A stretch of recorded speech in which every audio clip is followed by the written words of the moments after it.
Fluid dynamics,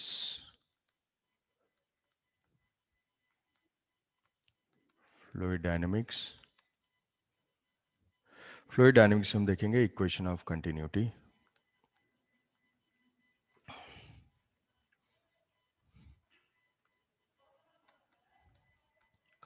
equation of continuity. So it is based on conservation of mass.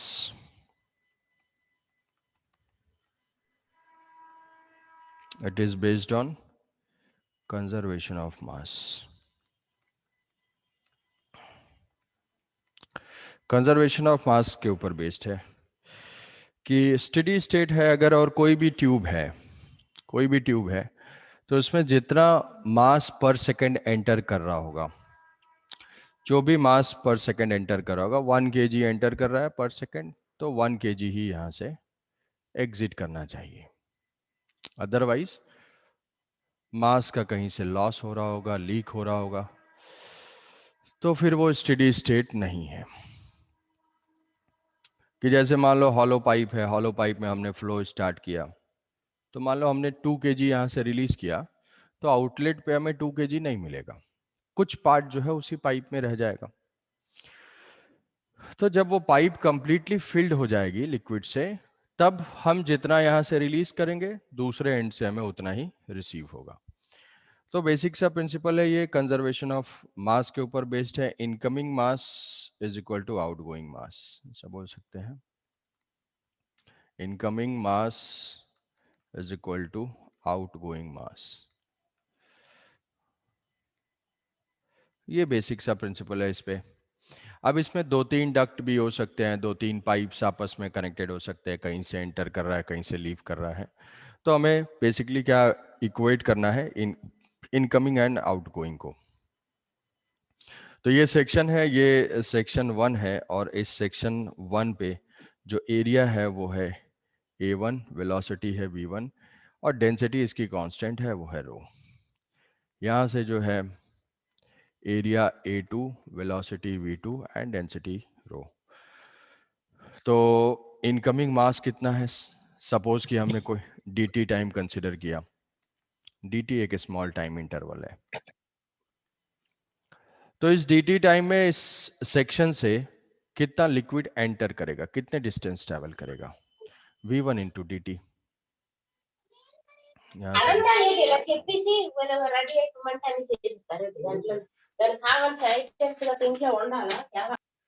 v1 into D T, v1 into D t.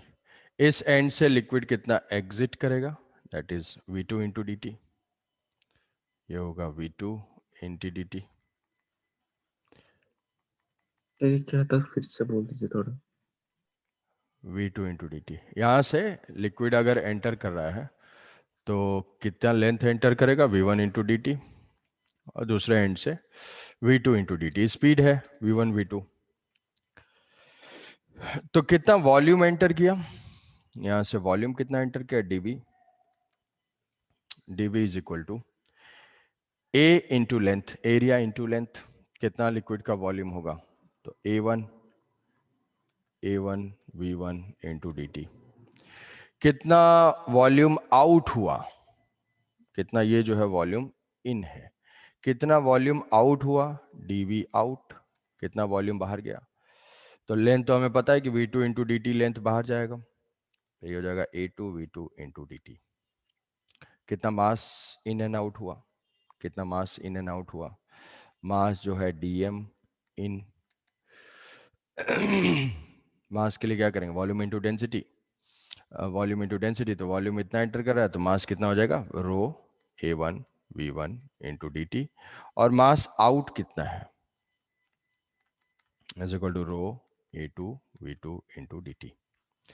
Incoming mass equal to outgoing mass, तो equate कर दोगे कि mass conserved है, steady state है हमारी, जितना मास enter कर रहा है उतना ही मास लीव कर रहा है।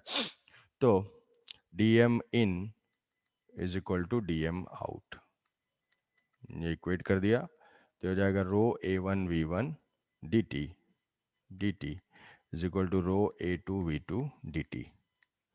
dt dt कैंसिल आउट हो जाएगा, रो रो रो कांस्टेंट ही है, रो कांस्टेंट है, तो ये हो जाएगा A1V1 is equal to A2V2। कि कहीं पे अगर एरिया डिक्रीज होता है, एरिया डिक्रीज होता है तो वेलोसिटी बढ़ जाएगी। जैसे मान लो टैप से पानी आ रहा है, तुमने फिंगर से उसके ओपनिंग को थोड़ा ब्लॉक कर दिया, ब्लॉक करने से क्या है, फ्लो रेट बढ़ जाता है, वेलोसिटी जो है वो हाँ। बढ़ जाती है। तो यस वो सर। क्या है, वो है इक्वेशन ऑफ कंटिन्यूटी। फिर जैसे मान लो हम टैप से वाटर फॉल करता है, टैप हमने ओपन किया और लिक्विड ऐसे फ्लो हो रहा है, ये मान लो टैप है, टैप से अगर लिक्विड फ्लो हो रहा है, तो जैसे जैसे लिक्विड नीचे आता है वैसे वैसे लिक्विड का क्रॉस सेक्शन जो है वो डिक्रीज होता जाता है। जैसे जैसे लिक्विड नीचे आता है वैसे वैसे लिक्विड का क्रॉस सेक्शन भी डिक्रीज होता जाता है। रीजन क्या है, रीजन है वही इक्वेशन ऑफ कंटिन्यूटी, कि लिक्विड जब नीचे फॉल करता जाएगा तो उसकी वेलोसिटी बढ़ती है, तो जब वेलोसिटी इंक्रीज होगी तो एरिया क्या होगा, ए इंटू वी का प्रोडक्ट जो है वो हमेशा कांस्टेंट रहेगा। तो जैसे जैसे वेलोसिटी इंक्रीज होती है एरिया इसका डिक्रीज होता जाता है। तो इस पॉइंट पे थोड़ा फ्लो कम है, वेलोसिटी कम है, तो एरिया थोड़ा ज़्यादा है, उसके बाद नीचे क्या है, ये और वो पतला होता जाता है, थिन होता जाता है due to equation of continuity. तो इक्वेशन ऑफ कंटिन्यूटी को अगर हम थोड़ा सा अप्लाई कर लें कि कोई ट्यूब है और वो ट्यूब यहाँ से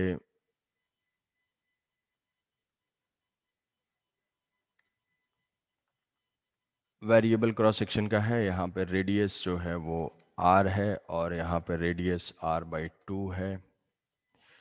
लिक्विड इन हो रहा है, लिक्विड है यहाँ से, हमारी स्पीड जो है वेलोसिटी है that is 20 centimetre per second. तो इस एरिया से यहाँ से जो लिक्विड आउट हो रहा है उसकी स्पीड कितनी होगी, v की value v is equal to कितना आएगा, simple application A1V1 equal to A2V2, बताओ कोई भी। 10। 10 आएगा, शाबाश, बहुत अच्छा।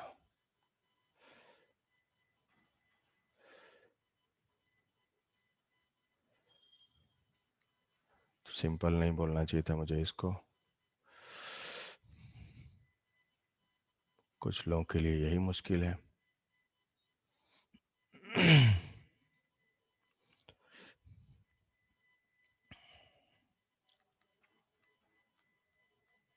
करा था।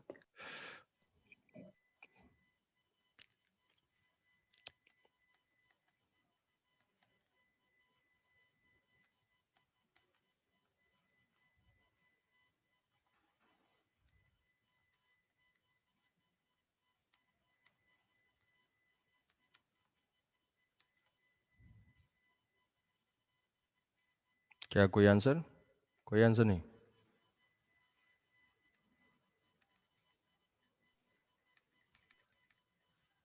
सुन पा रहे हो कुछ, आंसर कुछ नहीं। A1V1 equal to A2V2, flow है, फ्लो में इस साइड का एरिया इंटू वेलोसिटी, एरिया क्या है, area πr/2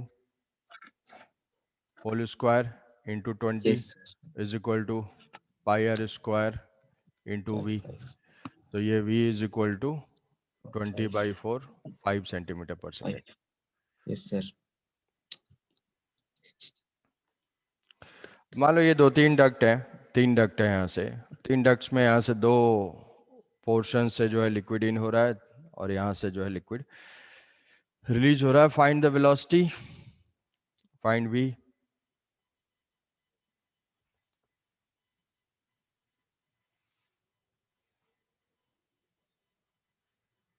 find v।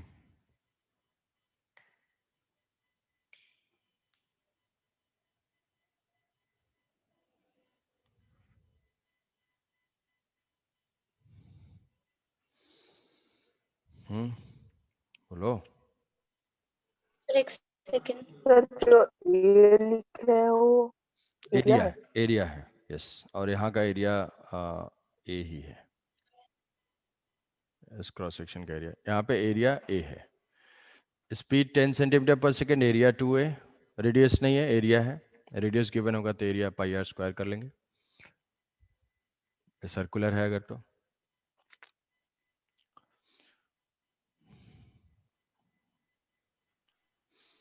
Incoming mass equal to outgoing mass. Yes, sir. Yeah.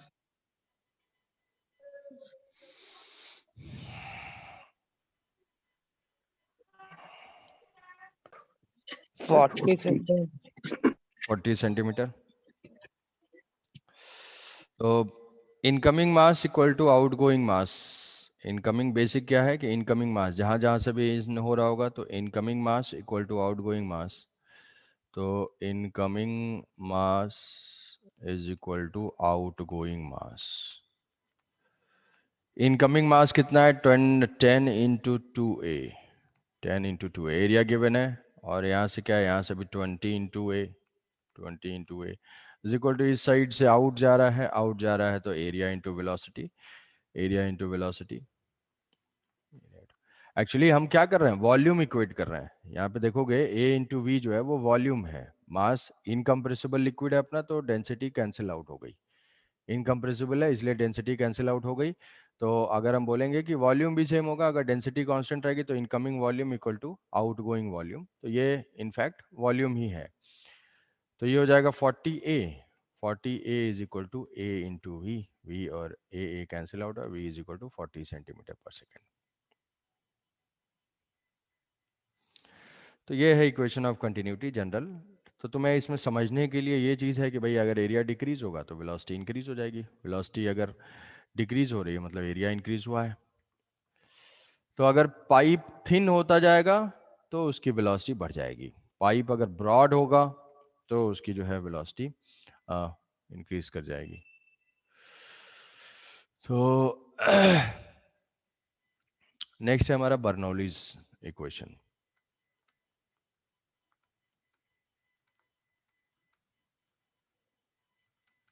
Bernoulli's equation.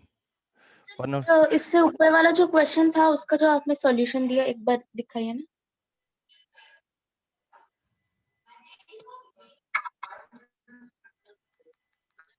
हाँ सर ठीक है.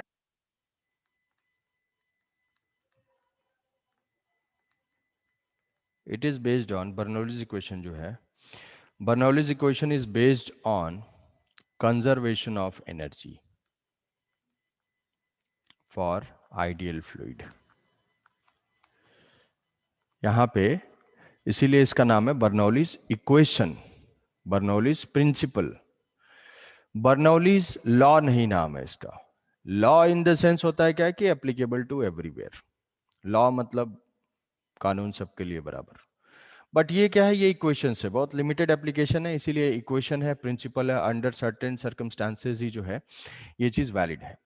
तो it is based on conservation of energy for ideal fluid. Ideal fluid क्या है कि density constant रहेगी, कोई भी एनर्जी का लॉस नहीं होगा. तो इसीलिए हमने क्या मान लिया? वहां के फ्रिक्शन एब्सेंट है. फ्रिक्शन एब्सेंट है तो कोई भी लॉस नहीं है, विस्कोसिटी नहीं है, थिन सा लिक्विड है. तो पहला चीज है कि ये जो बेसिक प्रिंसिपल है जिस पे बेस्ड है वो है कंजर्वेशन ऑफ एनर्जी. और हम बोल सकते हैं कि it is work energy theorem for. It is work energy theorem. Work energy theorem for ideal fluid. Ideal fluid. Ideal fluid के लिए वर्क एनर्जी थ्योरम का रीस्टेटमेंट है. एक तरीके से वर्क एनर्जी थ्योरम का रीस्टेटमेंट है. कैसे? वो चीज डेरिवेशन में आएगी अभी. तो बर्नौलीज में फ्लूइड फ्लो कर रहा है. हम एक पाइप लेते हैं वेरिएबल क्रॉस सेक्शन का. तो यहां से थोड़ा फोकस रिक्वायर्ड है. जो सो रहे हैं थोड़ी देर जगें और दिमाग को कष्ट दें.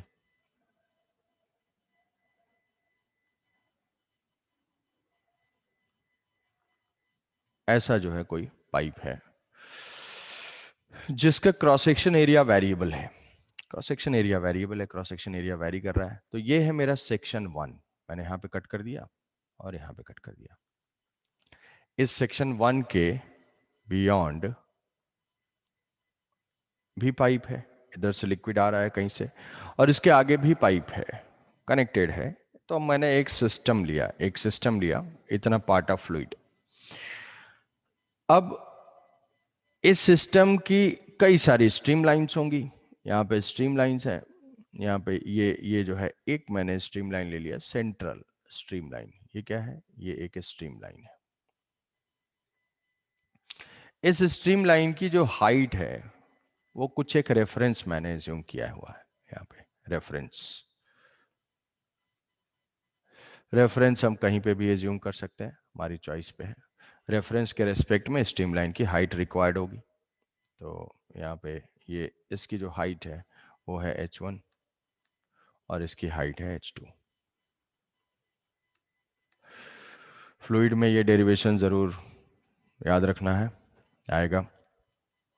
इनफैक्ट ये बर्नौलीज स्कूल उधर जो बॉइंट हमने पढ़ा है वो सारे सब्जेक्टिव एग्जाम में उतने नहीं है, बहुत ही कम है।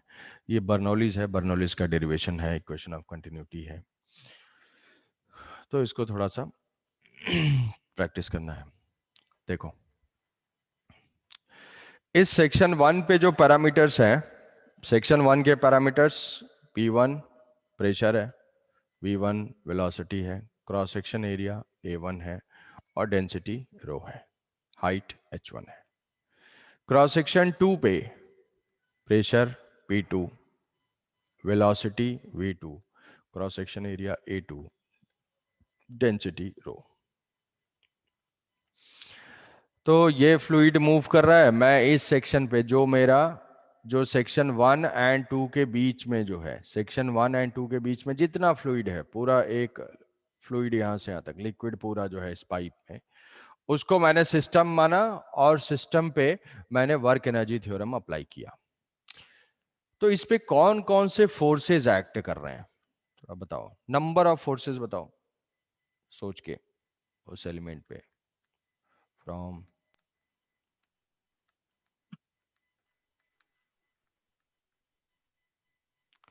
Work done by all forces equal to change in kinetic energy, यही होगा। ऑल फोर्सेस में क्या यहां से कोई फोर्स एक्ट कर रहा है? भाई यहां से कट किया, यहाँ पे प्रेशर P है, तो प्रेशर जो है प्रेशर वाला फोर्स यहां से होगा P1 into A1।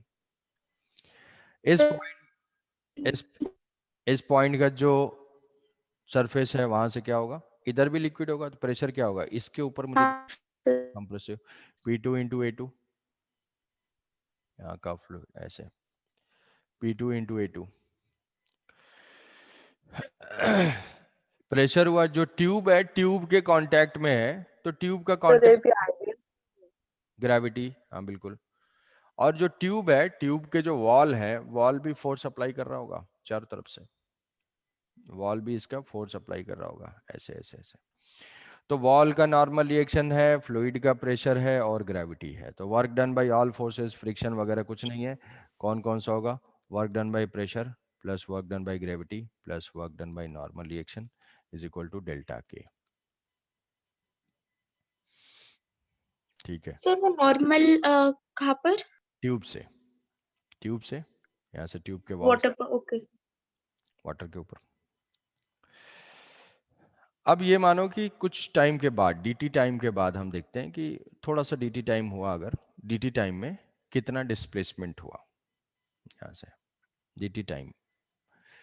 dt time हुआ, फ्लूइड फ्लो कर रहा है, dt टाइम में ये कितना शिफ्ट होगा, पूरा जो पाइप है वो कुछ शिफ्ट होगा, पूरा पाइप जो है वो शिफ्ट होगा। पूरा पाइप शिफ्ट होगा, कितनी लेंथ डिस्टेंस, यहां से कितना डिस्टेंस ट्रेवल होगा, यहां से डिस्टेंस ट्रेवल होगा v1 इंटू dt। यहां से डिस्टेंस ट्रेवल होगा v2 इंटू dt। ये बात तो समझ में आ रही होगी, v2 इंटू dt।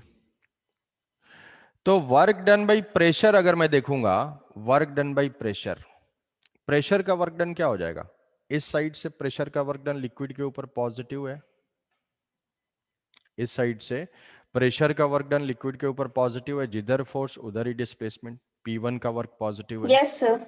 और P2 के साइड से फोर्स के अगेंस्ट डिस्प्लेसमेंट हो रहा है फ्लूइड का, तो P2 का वर्क नेगेटिव है, P2 का work Yes, negative.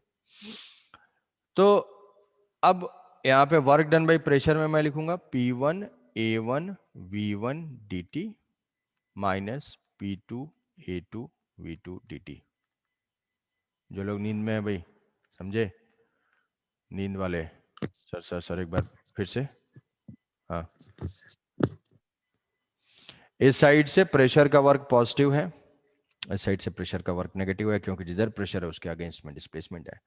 Work done by normal reaction, work done by normal reaction. Normal तो डिस्प्लेसमेंट के परपेंडिकुलर ही है, फ्लूइड फ्लो हो रहा है इस डायरेक्शन में, फोर्स है वॉल के परपेंडिकुलर, तो ये टर्म तो जीरो हो जाएगा, ये टर्म जीरो हो जाएगा। अब ग्रेविटी का वर्क फाइंड करने के लिए पहले लिक्विड का सेक्शन देखो, यहां पे थोड़ा सा सोचना पड़ेगा और समझना पड़ेगा। जो नहीं समझता है वो भी सॉल्व कर लेता है, जो समझता है वो भी करता है। एक होता है समझ के करना, एक होता है बिना समझे करना। तो तुम देखो इसमें समझो, लिक्विड अगर स्लाइटली डिस्प्लेस होता है तो क्या कुछ पोर्शन ऑफ लिक्विड कॉमन है दोनों सेक्शन में? लिक्विड जब स्लाइटली डिस्प्लेस हुआ तो क्या ये मैं बोल सकता हूं कि ये जो व्हाइट वाला पोर्शन है, जो जिस पे मैं मार्क कर देता हूं, ये पोर्शन पिछले वाले पोर्शन में और अभी वाला जो सेक्शन है दोनों में कॉमन है? ये जो पोर्शन है यहां से, ये जो सेक्शन है वो पिछला सेक्शन sir. और ये सेक्शन में कॉमन है। हाँ सर। ठीक है, तो Yes, sir. कॉमन है मतलब इतने लिक्विड के मास की हाइट में कुछ चेंज नहीं हुआ। इतने लिक्विड के जो मास है, जो भी इनका सेंटर ऑफ मास वास होगा, वो मास जब वैसे का वैसे ही रखा हुआ है तो उनमें कोई सेंटर ऑफ मास की हाइट में कोई चेंज ही नहीं हुआ। जब चेंज नहीं हुआ तो इतने वाले पार्ट पे ग्रेविटी का कुछ वर्क डन नहीं है, इतने वाला पार्ट वहीं का वहीं है। हम इस चीज को ऐसे समझें कि ये जो मास है वो मास यहां से यहां लिफ्ट होके चला गया। पहले सेक्शन और दूसरे सेक्शन में डिफरेंस क्या आ रहा है कि ये है, दूसरा सेक्शन ये है, ये जो शिफ्टेड वाली पोजीशन है, और पहला सेक्शन यहां पे था। तो कुछ पार्ट दोनों में कॉमन है, मैंने उसको हटा ही दिया। बस ये मैंने माना कि ये जो डीएम मास है वो लिफ्ट होके H2 हाइट पे चला गया। क्या बात समझ में आ रही है? Yes, sir. Yes sir. Yes, sir. समझ गया तो बस बहुत अच्छा है कि जो कॉमन पोर्शन है उसके मास या उसके सेंटर ऑफ मास की हाइट में कुछ चेंज नहीं हुआ। जो दोनों में मुझे डिफरेंस दिख रहा है, फाइनल वाले में एक्स्ट्रा एक उधर चला गया, इनिशियल वाले में एक्स्ट्रा ये है, तो मैं बीच वाले पोर्शन को इग्नोर ही कर दूंगा।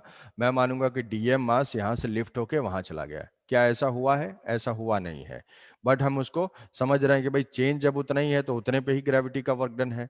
तो ये जो डीएम मास है उतना ही मास 1 से 2 तक मूव कर गया है। तो हम उसके ऊपर वर्क डन देख लेते हैं। What is work done by gravity? तो इस Sir, DM only gravity on DM. Only सिर्फ DM हाँ, के ओनली लिए। दिस, हाँ only this section, only this section हाँ sir. Dm. What is dm? Dm is equal to rho V1 A1 into D t, A1 into D t. यहाँ पे भी क्या है भाई? Dm, dm is equal to rho V2 A2 into D t. और mass flow rate तो same ही है, incoming mass equal to outgoing mass, mass तो कांस्टेंट है। ये दोनों सेक्शन से डीएम इक्वल ही है। तो यहाँ पे क्या work done by gravity? Work done by gravity is positive और negative? Work done by gravity is positive sir और negative. Negative. Negative? Height, greater height पे जा सर रहा है नेगेटिव। ग्रेविटी के अगेंस्ट। बस बहुत सही यार, सही आंसर देते हो तो थोड़ा खुशी होती है। DM G into H2 minus H1, और यहाँ पे अप्लाई करेंगे क्या? Minus, minus. ये हो जाएगा work done by gravity minus, और ये जीरो हो गया। और change in kinetic energy final half DM, section 2 पे डीएम मूव किया है तो V2 square minus V1 square. भाई पूरा सेक्शन जो भी है वो कॉमन वाले पोर्शन के काइनेटिक एनर्जी में तो कुछ चेंज ही नहीं हुआ। चेंज कितने में हुआ? बस वो डीएम जो ऊपर है और जो यहाँ पे इनलेट पे है और आउटलेट पे है। तो half DM V2 square minus V1 square, ये हो गया, बस खत्म। अब इसी को मुझे थोड़ा सा मैनिपुलेट करके उस फॉर्मेट में लिखना है।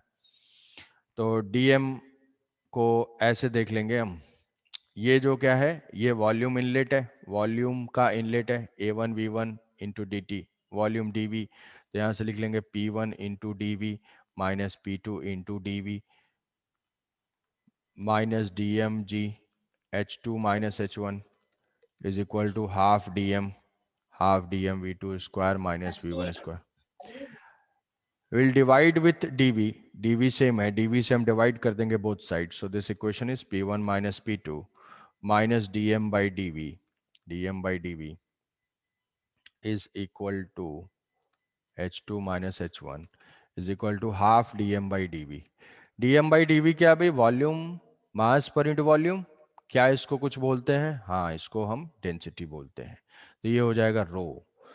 तो बस ये इक्वेशन को वन वाले टर्म को एक साथ कर लेंगे, तो ये हो जाएगा रो और P1 प्लस रो जी H1, P1 एक बार और लिख लेता हूँ फिर अचानक से P1 minus P2 minus rho जी H2 minus H1, K1 V1 DT को आपने DV लिख लिया। dV लिख लिया, यस, रो V2 माइनस V1 स्क्वायर, ऐसा। अब वन वाले टर्म को एक साथ, टू वाले टर्म को एक साथ, so P1 plus rho ji H1 plus half rho V1 square is equal to P2 plus rho ji H2 plus half rho V2 square. This term जो है, this term pressure, it is called pressure energy per unit volume और pressure head. ये जो P1 है, P1 is called pressure head, pressure head, pressure head और pressure energy per unit volume हमने dV से divide किया है बोथ साइड। ये जो है डीवी से, वॉल्यूम से डिवाइड किया है, मतलब it is energy per unit volume. This term is the energy per unit volume. This is called gravitational head, this is called gravitational head, gravitational head और gravitational energy per unit volume और gravitational energy, gravitational energy per unit volume, per unit volume. और half rho V1 square, it is the kinetic head, half rho V1 square is the kinetic head and is called kinetic energy per unit volume, kinetic energy per unit volume, per unit volume, और it is called kinetic head. So sum of, हम क्या बोल सकते हैं इसमें, what is Bernoulli's equation, what is Bernoulli's principle, sum of pressure energy, gravitational energy per unit volume and kinetic energy per unit volume remains constant for ideal fluid. The sum of pressure energy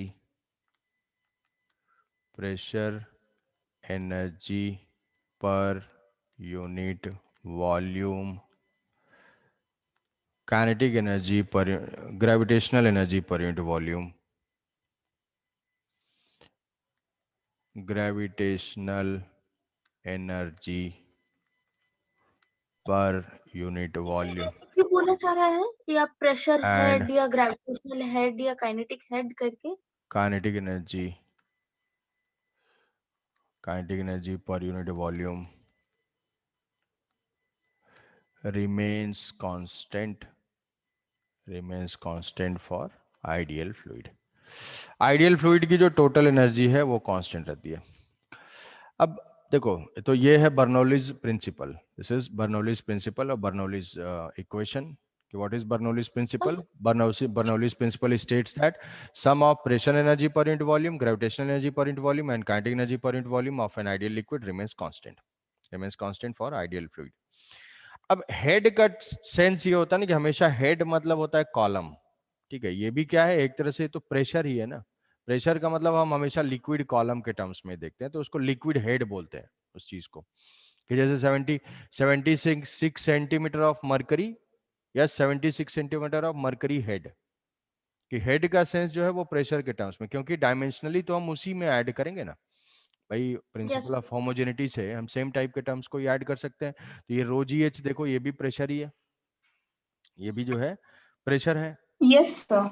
yes sir. तो ये सारे एक head इसी sense में है कि सबके लिए हम हेड बोलते हैं, ठीक है। यहाँ पे भाई काइनेटिक एनर्जी है हाफ एम वी स्क्वायर, मास को वॉल्यूम से डिवाइड कर दिया गया, हाफ रो वी स्क्वायर हो गया। ग्रेविटेशनल पोटेंशियल एनर्जी होती है एम जी एच, वॉल्यूम से डिवाइड कर दिया, रो जी एच हो गई है। तो अब डायनेमिक्स नहीं था तो ये टर्म जीरो था, डायनेमिक्स अगर नहीं था तो ये टर्म क्या था, जीरो था। V1 स्क्वायर स्टैटिक कंडीशन में क्या था, P1 rho ji H1 is equal to P2 rho ji H2। दो पॉइंट में जो प्रेशर डिफरेंस है, यहां से देखोगे P1 माइनस P2 जो है वो रो जी H2 माइनस H1 आएगा। ऐसे मतलब क्या है कि हमने वहां पे देख चुके हैं भाई कि अगर लिक्विड है, लिक्विड के रेस्ट कंडीशन में है, तो जो प्रेशर डिफरेंस है that depends only on vertical height. But dynamics है, वेलोसिटी आने की वजह से ये चीजें, इक्वेशन ऐसे मॉडिफाई हो जाएगा। तो इस इक्वेशन को हम स्टैटिक में भी अप्लाई कर सकते हैं, एज्यूमिंग v1 0, वेलोसिटी 0। ठीक है, वेलोसिटी 0। तो ऐसा है, तो इसको हम बोल सकते हैं कि टोटल जो है एनर्जी कांस्टेंट होगी। तो टोटल एनर्जी कांस्टेंट होगी मतलब जहां पे अगर कभी भी फ्लूइड का वेलोसिटी चेंज होती है तो प्रेशर कम हो जाएगा। जैसे फॉर एग्जांपल मैं एक बार बताता हूं, जैसे इसका एक एग्जांपल है जिसको हम बोलते हैं मैग्नस इफेक्ट। मैग्नस इफेक्ट,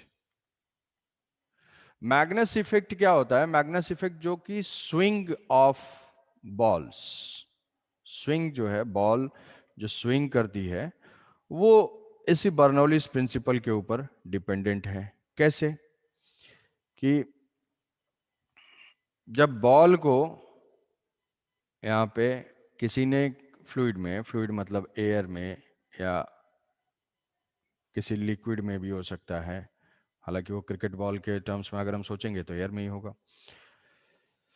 तो उसमें अगर बॉल को हमने स्पिन करा के फेंका, बॉल को हमने स्पिन करा दिया, बॉल को स्पिन करा दिया, अब क्रिकेट बॉल मान लो जा रही है, तो क्रिकेट बॉल यहां से जा रही है, जो हमारा सेंस दिया हुआ है हमने उसको स्पिन कराया, ट्रांसलेट कराया, कंबाइंड मोशन दिया, ऐसे बॉलर ने बॉलिंग कर दिया, बॉलर ने बॉलिंग कर दिया, उसने एक ट्रांसलेशनल स्पीड दिया, ट्रांसलेशन। तो बैट्समैन जो है, बैट्समैन सोचेगा कि बॉल जो है की ट्रेजेक्टरी ऐसे होगी, बट बॉलर ने क्या कर दिया है कि इसको एक रोटेशनल मोशन भी दे दिया है, स्पिन करा दिया है इसको। तो जब स्पिन करा दिया तो अब इसके डिफरेंट पॉइंट की वेलोसिटी बॉल की बढ़ गई। ठीक है, यहां की जो वेलोसिटी है that is v plus omega R, यहां की जो वेलोसिटी होगी that is v plus omega R, जिसको यहां पे इसमें मेंशन्ड है v प्लस। v प्लस मतलब जो ट्रांसलेशनल स्पीड है उससे स्लाइटली इंक्रीज, और यहां की जो वेलोसिटी है वो v माइनस ओमेगा आर, ये तो हम जानते हैं। अब जब ये फ्लूइड में है तो जो एयर की जो लेयर है जो इसके कांटेक्ट में है, इसके कांटेक्ट में है, उसकी वेलोसिटी इसी सरफेस की वेलोसिटी होगी। कोई सॉलिड मूव कर रहा है लिक्विड में तो जो उसके कांटेक्ट में है उसकी वही वेलोसिटी होगी जो इस बॉल की वेलोसिटी होगी। तो यहाँ का जो एयर है वो सम स्पीड v प्लस से मूव करेगा, और यहाँ की जो एयर है वो सम v माइनस से मूव करेगी, v माइनस से मूव करेगी। तो तो मतलब बैकवर्ड मूव करेगी जो लिक्विड है। बैकवर्ड भी मूव कर सकता है, v और ओमेगा के ऊपर डिपेंड करेगा, v एंड ओमेगा, v ज्यादा है भाई, v ज्यादा है यहाँ पे, तो नेट स्पीड फॉरवर्ड डायरेक्शन में ही है। ठीक है, नेट स्पीड फॉरवर्ड डायरेक्शन में भी है, जो स्पीड होगी v हमारा ज्यादा है ओमेगा आर से, ये रोलिंग वोलिंग तो है नहीं कि v equal to omega R, हम तो दोनों इंडिपेंडेंट दे सकते हैं। तो यहाँ पे v माइनस है, v माइनस इसी डायरेक्शन में। तो अब बर्नौलीज इक्वेशन से अगर हम देखेंगे भाई P1 plus half rho V square is equal to P2 plus half rho V two square. अब बात यह है कि मैं अगर रेफरेंस लाइन यहां से लेता हूं, रेफरेंस लाइन यहां से, हाइट का इफेक्ट क्या है, हाइट का इफेक्ट बहुत ही कम है क्योंकि बॉल का साइज बहुत कम है, तो उतने में जो है रो जी एच वाले टर्म कुछ सिग्निफिकेंट रोल प्ले नहीं करेगा, इसीलिए उसको इग्नोर कर दिया है कि बॉल का कुछ सिग्निफिकेंट साइज नहीं, छोटा सा बॉल है, तो उस बॉल के हाइट वाले टर्म को हम H1 H2 नेग्लेक्ट कर देते हैं, ऑलमोस्ट वो दोनों सेम है। तो अब ये इक्वेशन ऐसे रिड्यूस हो जाएगा। अब हम देखेंगे कि जिस पॉइंट पे वेलोसिटी इंक्रीज होगी वहां पे प्रेशर डिक्रीज हो जाएगा अकॉर्डिंग टू बर्नौलीज इक्वेशन। जो P plus half rho V square का टर्म है वो थ्रू आउट फ्लूइड का कांस्टेंट रहेगा, मतलब एवरी पॉइंट पे एयर का P plus rho V square. तो भाई इधर तो लिक्विड मूव नहीं कर रहा है, यहाँ पे एटमॉस्फेरिक प्रेशर के बराबर है, इधर जो है लिक्विड मूव कर रहा है तो कुछ प्रेशर होगा और कुछ जो है इसमें होगा, टोटल एनर्जी तो कांस्टेंट रहेगी उसकी। अगर यहाँ पे लिक्विड मूव कर रहा है तो सम प्रेशर प्लस ये हो जाएगा। तो जब वेलोसिटी कम होगी जहाँ पे, वहाँ प्रेशर ज़्यादा होगा। तो यहाँ पे जो है वेलोसिटी ज़्यादा हो गई, तो यहाँ पे इसीलिए डिनोट किया हुआ है P माइनस हो गया, मतलब नॉर्मल पॉइंट के प्रेशर से प्रेशर डिक्रीज हो गया। और यहाँ पे वेलोसिटी कम हुई तो इसके कंपैरिजन में प्रेशर जो है थोड़ा सा हाई होगा। तो जब हाई प्रेशर होगा, नीचे से हाई प्रेशर होगा, ऊपर से लो प्रेशर होगा, तो नेट इस पे देख रहे हो, ये रेड कलर का जो है एक नेट अपवर्ड थ्रस्ट मिल रहा है, अपवर्ड फोर्स मिल रहा है। तो इस अपवर्ड फोर्स की वजह से ये जो है बैट्समैन एक्सपेक्ट करता है कि ये बॉल ऐसे आएगी, but due to this up thrust ये अपनी ट्रेजेक्टरी चेंज कर लेगा, तो बॉल जो है वो स्विंग हो जाएगी। स्लाइटली एक अपथ्रस्ट मिल गया तो स्विंग हो जाएगी। अब वो स्पिन जिस तरीके से देगा, अगर इस साइड देगा तो इस साइड स्विंग हो सकती है, इस साइड स्विंग हो सकती है, नीचे स्विंग हो सकती है। वो डिपेंड करेगा कि हम रोटेशन किस सेंस में दे रहे हैं, तो स्विंग हो सर वो जाएगा। अपथ्रस्ट जो क्रिएट होगा वो एक और बता दीजिएगा कैसे क्रिएट होगा प्रेशर upthrust? डिफरेंस की वजह से। प्रेशर डिफरेंस समझ में आ गया? ये प्रेशर डिफरेंस, वेलोसिटी इंक्रीज होगी तो प्रेशर डिक्रीज होगा, क्योंकि total energy will remain constant. Total Yes, energy sir.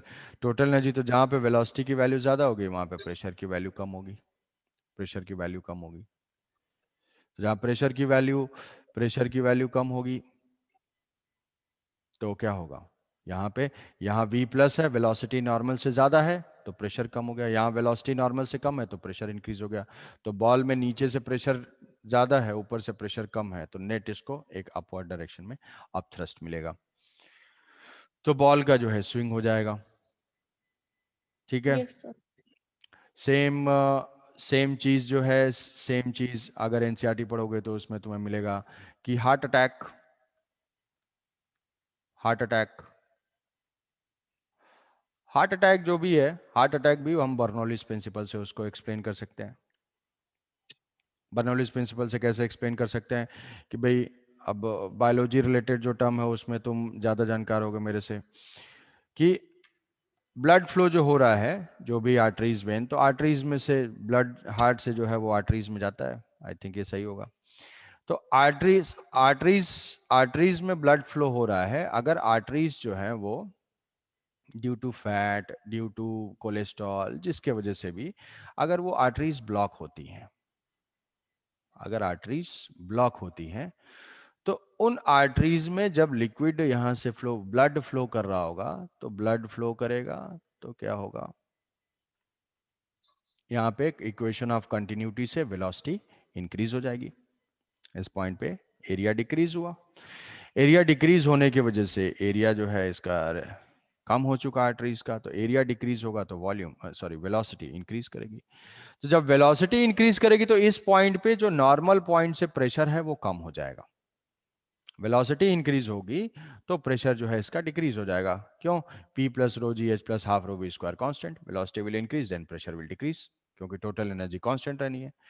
तो जब प्रेशर डिक्रीज हो जाएगा तो एक्सटर्नल प्रेशर तो सेम है, एक्सटर्नल प्रेशर में कुछ चेंज नहीं हुआ, तो प्रेशर डिक्रीज ये क्या होगा, ये और इसको जो है प्रेस करेगा एक्सटर्नल प्रेशर, एफ एक्सटर्नल, और वो इस एक्सटर्नल से ये सिस्टम जो है वो कोलैप्स कर जाएगा। मतलब ब्लड फ्लो जो है वो ब्लॉक होने लगेगा, ब्लड का फ्लो जो है वो कम होने लगेगा। आर्टरीज का साइज एक तो वैसे ही छोटा है, ऊपर से बाहर से प्रेशर भी बढ़ गया क्योंकि इनर प्रेशर कम हो गया है, तो ये जो है ब्लड फ्लो रुकने लगेगा। तो हार्ट क्या करेगा, हार्ट फर्दर और उसको पंप करने की कोशिश करेगा, ब्लड को सप्लाई करने के लिए। तो हार्ट जब फर्दर और स्पीड बढ़ाएगा तो प्रेशर और कम हो जाएगा, और इफेक्टिवली पूरा सिस्टम ही जो है वो कोलैप्स कर जाएगा और हार्ट अटैक आ जाएगा। तो वो भी क्या है, वो भी बर्नौलिस का एप्लीकेशन है, समझे? हाँ सर। तो ऐसा ऐसा होता है ये सब, तो थ्योरेटिकली ये सब इसके बर्नौलिस के एप्लीकेशन है। तो हम नेक्स्ट करते हैं, बर्नौलिस को अप्लाई करते हैं, velocity of efflux, velocity of efflux.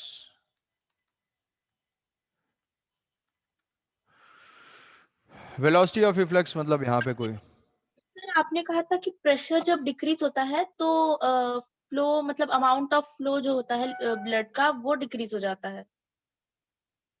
हाँ प्रेशर, यहाँ पे देखो, यहाँ पे एरिया ब्लॉक हुई तो वेलोसिटी इंक्रीज हुई, वेलोसिटी इंक्रीज हुई तो प्रेशर डिक्रीज हुआ, प्रेशर डिक्रीज होने से आर्टरीज कोलैप्स होना स्टार्ट हुई। आर्टरीज कोलैप्स हुई तो हार्ट को क्या करना है, ब्लड सप्लाई करना है। तो हार्ट और एक्स्ट्रा तेजी से जो है ब्लड को पंप करेगा। जब वो और स्पीड में ज़्यादा वॉल्यूम पंप करेगा तो पूरे आर्टरीज में जो है वो वेलोसिटी इंक्रीज हो जाएगी। तो जब पूरे आर्टरीज में वेलोसिटी इंक्रीज होगी तो प्रेशर और डिक्रीज हो जाएगा, तो पूरा सिस्टम जो है वो कोलैप्स कर जाएगा। मतलब इस जो रेस्ट्रिक्शन है, जो रेस्ट्रिक्टेड फ्लो है, जो ऑब्स्ट्रक्शन है, जो भी है, कोलेस्ट्रॉल है, फैट है, प्लाक है, जो भी है, वो उसके वजह से ये रेस्ट्रिक्ट हो रही है, डिक्रीज हो रही है, तो उसके चक्कर में पूरे आर्टरीज में प्रेशर डिक्रीज हो जा रहा है, और जिससे वो सिस्टम कोलैप्स कर जा रहा है, हार्ट अटैक आ जा रहा है। ठीक है, तो वेलोसिटी ऑफ इफ्लक्स किसी टैंक से किसी लिक्विड का फ्लो। तो यहाँ पे जो है एक टैंक है, ओपन टैंक है, टैंक क्लोज भी हो सकता है। Liquid is filled up to height, certain height h. Liquid is filled up to certain height h. A hole is made from h depth. तो हमने होल पंक्चर कर दिया। इसका जो क्रॉस सेक्शन एरिया, जो ओपन टैंक है, उस open tank का जो क्रॉस सेक्शन एरिया है वो है P not. Open area pressure P not है। यहाँ पे हमने होल किया, प्रेशर तो एटमॉस्फेरिक प्रेशर है। अगर कुछ क्लोज टैंक होगा तो जो यहाँ पे गैस होगी उसका प्रेशर होगा, टॉप पे जो प्रेशर है। Cross section area is a, यहाँ पे हमने होल पंक्चर कर दिया, यहाँ से लिक्विड बाहर जा रहा है। This velocity is called velocity of efflux, velocity of efflux. ये लिक्विड यहाँ से बाहर जाएगा और ग्राउंड पे कहीं फॉल करेगा। So this is the range of water jet और लिक्विड जेट। लिक्विड जेट कितना दूर जा रहा है, तो दिस इज कॉल्ड रेंज। ये हाइट जो है ग्राउंड से हाइट क्या हो जाएगी, वो हो जाएगी h माइनस h। यहां से लिक्विड अगर बाहर जा रहा होगा तो इसकी कुछ वेलोसिटी होगी, इसकी कुछ वेलोसिटी होगी, और वो वेलोसिटी हो जाएगी सम v1 ऐसे जा रहा है। तो हम कोई एक स्ट्रीम लाइन पकड़ सकते हैं, ये एक स्ट्रीम लाइन है। Bernoulli's equation is always applied across a stream line. फिर से ये वैसा ही पॉइंट है, समझो या ना समझो कोई फर्क नहीं पड़ता। बर्नौलीज इज ऑलवेज, क्योंकि डेरिवेशन में ये पॉइंट है। डेरिवेशन में हमने तो हाइट किसकी ली है, एक स्ट्रीम लाइन मैंने माना, एक स्ट्रीम लाइन माना, यहां से उस स्ट्रीम लाइन की हाइट देखी है। तो वैसे ही Bernoulli's is applied across any stream line, एक कोई भी सर स्ट्रीम तो लाइन। हम लोग अपने कोई भी लाइक रिस्पेक्टिव बना सकते हैं स्ट्रीमलाइन, ऐसा कुछ नहीं है? हाँ हाँ हाँ हाँ, हम एक स्ट्रीम लाइन भाई, फ्लूइड के पार्टिकल को, तो इससे स्ट्रीम लाइंस कैसी होंगी, इससे स्ट्रीम लाइंस चाहो तो विजुलाइज कर सकते हो। यहाँ से लिक्विड ऐसे ऐसे जा रहा होगा, ऐसे ये जो है स्ट्रीम लाइंस होंगी इसकी। अब रेफरेंस लाइन लेना है, इसका जो क्रॉस सेक्शन एरिया है, ओपनिंग का क्रॉस सेक्शन एरिया स्मॉल ए है, ये है रेंज है, ये रेंज 2 नहीं है।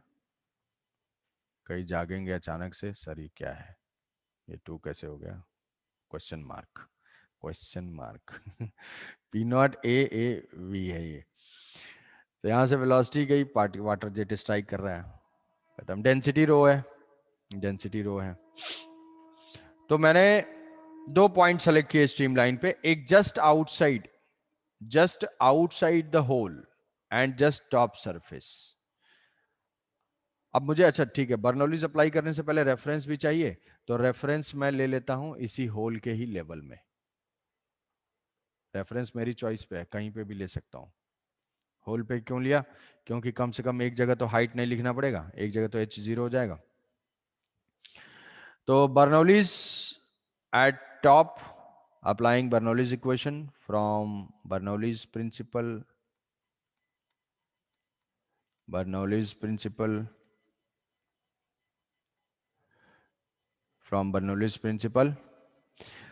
applying Bernoulli's principle at top and just outside, क्यों just outside, क्योंकि just outside का प्रेशर मुझे नोन है। just outside एटमॉस्फेयर में गया मतलब एटमॉस्फेरिक प्रेशर है, तो जस्ट आउटसाइड एटमॉस्फेरिक प्रेशर है, और जस्ट टॉप पे भी एटमॉस्फेरिक प्रेशर है। जस्ट इनसाइड, क्या जस्ट इनसाइड नोन नहीं है, जस्ट इनसाइड तो एटमॉस्फेयर के कांटेक्ट में नहीं है, वहां पे तो मुझे फाइंड करना पड़ेगा, वहां पे प्रेशर अननोन है। जस्ट आउटसाइड एटमॉस्फेयर में गया, वहां पे प्रेशर मुझे नोन है, तो हम यहाँ पे अप्लाई कर रहे हैं टॉप और बॉटम के केस में। तो ये टॉप हो गया, pressure is what, pressure is P naught plus rho G H, ये हो जाएगा rho G H plus half rho V one square, half rho V one square is equal to बाहर, बाहर atmospheric just outside is P naught. अब देखो ऐसा लिखना जरूरी है, ठीक है, यहाँ पे गैस का प्रेशर होगा तो यहाँ गैस आ जाएगा, तो P naught plus rho G H वाला term zero plus half rho into V square just outside pressure. ये हुआ from Bernoulli's from equation of continuity. भाई एक सबसे एक थंब रूल है, थंब रूल ये है कि फ्लूइड डायनेमिक्स का कोई भी question equation of continuity and Bernoulli always एक साथ ही अप्लाई होगा, ऑलवेज। तो इक्वेशन लिख के सोचना नहीं है कि अब मैं क्या करूं क्या करूं, हमेशा दो इक्वेशन तो लिखना ही लिखना है बाय डिफॉल्ट। कौन से? Bernoulli's and equation of continuity. Equation of continuity हम लिखते हैं तो क्या हो जाएगा, a1v1 is equal to small a into v। This is equation number 2, equation of continuity. इन दोनों को कंबाइन करेंगे, मुझे क्या फाइंड करना है, वेलोसिटी ऑफ फ्लक्स, जिससे वाटर जेट बाहर जा रहा है, वाटर जेट बाहर जा रहा है, तो उसको यहाँ पे पुट कर देते हैं। पी नॉट क्या कैंसिल हो जाएगा, यस, कॉम्प्लेक्स कैलकुलेशन करूंगा मैं, यहाँ पे rho G H is equal to half rho V square, half rho V square minus half rho V one square, minus half rho V one square. So half rho v square minus half rho v1 square, v1 square is a square v square by a1 square, ठीक है। v square common, half row, even half row common, half 1 minus a square by a1 square and rho gh, rho go, और ये हो जाएगा velocity.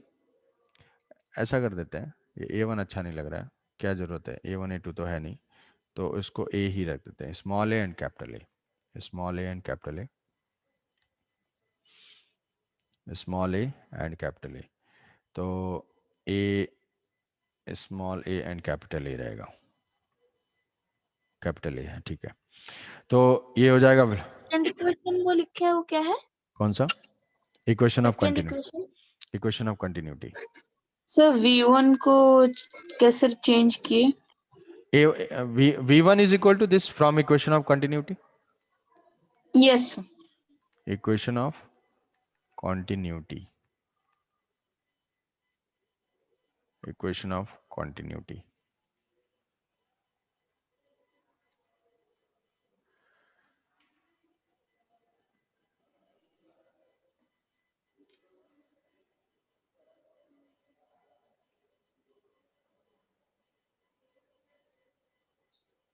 तो जो capital V है हम्म हम्म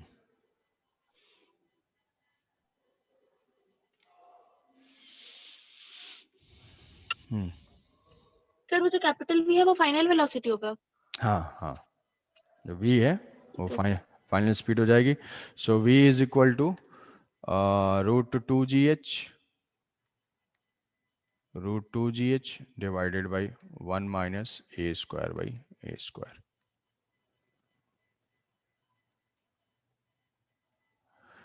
v is equal to √2gh 1 minus a square by a square। ये हो जाएगी वेलोसिटी इससे बाहर जो आ रही है वाटर जेट की, velocity of flux, velocity of flux. इसमें एक अप्रोक्सीमेशन है जो कि most of the time valid होगा, एक अप्रोक्सीमेशन है जो कि मोस्ट ऑफ टाइम वैलिड होगा, वो है for large tank, for large tank. Large tank की सिचुएशन क्या है, मान लो तुम्हारे सिंटेक्स के टैंक में निडल से तुम होल कर दो, एक निडल से होल कर दो, तो वो लार्ज टैंक हो जाएगा। कि होल का साइज जो पंक्चर होल पंक्चर किया गया है वो होल का साइज बहुत ही स्मॉल है, छोटा सा है, तो ऐसे केस में a by A is less than 1, a by A G is less than 1। Square कर देंगे तो और छोटा हो जाएगा, लेस देन 1 क्वांटिटीज का अगर हम स्क्वायर कर देते हैं तो और स्मॉल हो जाती हैं। 0.1 है, स्क्वायर कर दोगे 0.01 हो जाएगा। तो वैसे ही एक तो वैसे लार्ज टैंक है, क्वेश्चन में ये मेंशन होगा फॉर अ लार्ज टैंक, तो एरिया वेरिया सर्च नहीं करना है। तो लार्ज टैंक हो गया, लार्ज टैंक में ये चीज है, तो हम इसको इग्नोर कर सकते हैं और हमारी वेलोसिटी आ जाएगी v is equal to √2gh। v is equal to √2gh means velocity of liquid is just like a particle which has fallen through a height h। अगर कोई पार्टिकल h हाइट से फॉल होता है तो किस speed से आता है वो, √2gh। तो वही यहां पे अगर लार्ज टैंक है तो जो वेलोसिटी होती है वो क्या होगी, it is just like a particle which has fallen through a height h height fall कर रहा है। तो इसी को हम बोलते हैं, ये जो वेलोसिटी है इसी को हम बोलते हैं कई बार टॉरिसेलीज थ्योरम या टॉरिसेलीज इक्वेशन या टॉरिसेली लॉ, टॉरिसेलीज थ्योरम, टॉरिसेलीज थ्योरम। टॉर्सली ने ये बोला कि जो फ्लूइड की वेलोसिटी है वो जस्ट, अगर लार्ज टैंक होगा तो फ्लूइड की वही वेलोसिटी आएगी जैसे कि कोई भी h हाइट से कोई पार्टिकल हमने ड्रॉप किया। तो हम ऐसा सोच सकते हैं फ्लूइड का कोई पार्टिकल है, वो फ्लूइड का पार्टिकल ऐसे स्लाइड करते हुए h हाइट तक पहुंचा और उसकी स्पीड हो जाएगी √2gh। आसान है, वही पार्टिकल टाइप से है, पार्टिकल टाइप से वेलोसिटी है। बट अगर ऐसा नहीं होगा, लार्ज टैंक नहीं होगा तो अपना एग्जैक्ट कैलकुलेशन भी है। ये चीज़ मोस्ट ऑफ द टाइम मतलब 100 में से 95 प्रॉब्लम्स में ये चीज़ होगा। बट अगर एरिया वेरिया सब कुछ गिवन है, एरिया वगैरह सब कुछ गिवन है, तो हम उसको मान सकते हैं ऐसे, समझे।